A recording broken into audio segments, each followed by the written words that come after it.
आखिर ऐसा क्या हो जाता है कि छोटी छोटी बातें भी बड़ी लगती हैं, बुरी लग जाती हैं। और कभी ऐसा भी होता है कि बहुत बड़ी बात को, किसी सीरियस बात को भी इग्नोर कर देते हैं, जैसे कि कुछ हुआ ही नहीं हो, और हम अपने आप को एकदम खुश रखते हैं। एक उपनिषद में कहा गया है, मन एवं मनुष्याणाम कारणम बंध मोक्षयो।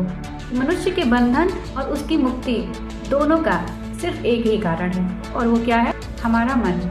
जिस तरीके से हमारी मेंटल कंडीशन होती है ना, ठीक उसी तरीके से हमें सारे एक्सटर्नल एनवायरनमेंट दिखाई देते हैं। लोगों के व्यवहार को हम उसी तरीके से देखते हैं। छोटे या बड़े काम, लोगों का बिहेवियर, उनका रिएक्शन उसी तरीके से दिखाई देता है जैसे ही हमारे मन की परिस्थिति होती है। इसको छोटे से एग्जाम्पल के रूप में देखेंगे।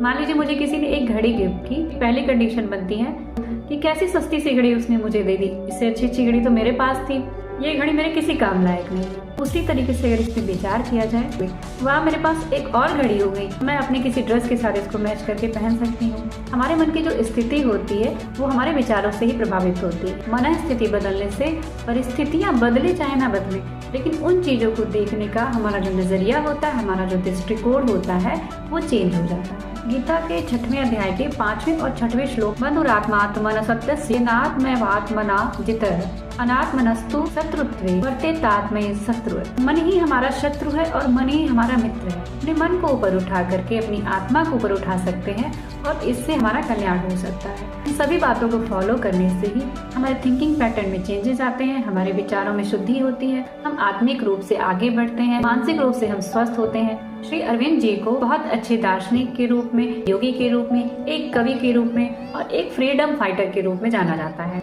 उन्होंने इनर ट्रांसफॉर्मेशन को लेकर के बहुत सारे साहित्य लिखे। श्री अरविंद जी कहते हैं, the change of consciousness is the first step towards the change of life. चेतना में परिवर्तन ही जीवन में परिवर्तन की प्रथम सीढ़ी है। अपनी मनस्थिति बदलने के लिए आपको क्या करना चाहिए? अति सर्वत्र वर्तते।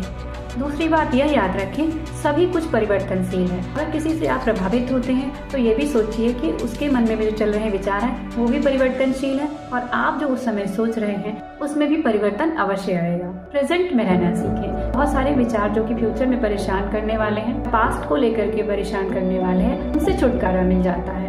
किसी बड़ी प्रॉब्लम को फेस करना पड़ रहा, तमाम तरह के उलझन भरे विचार चल रहे हो, तो आप हमेशा इस बात का ध्यान रखें, यह दिन भी गुजर जाएगा, आने वाला जो कल होगा हमारा बेहतर होगा। और आप पूरी तरीके से सकारात्मक रहें, मानसिक रूप से स्वस्थ रहें और स्वस्थ विचारों को ही अपने मन में पनपने दें। अगर आप अपनी मन स्थिति को बदलेंगे तो आप डेफिनेटली देखेंगे कि घड़ी की टिक टिक करती हुई सुइयों की तरह आपका दृष्टिकोण भी बदल रहा है। दिनचर्या में योग को जरूर ऐड करें। ऐसी बहुत सारी बातों को अगर आप जानना चाहते हो तो मेरा चैनल सब्सक्राइब कर सकते हैं।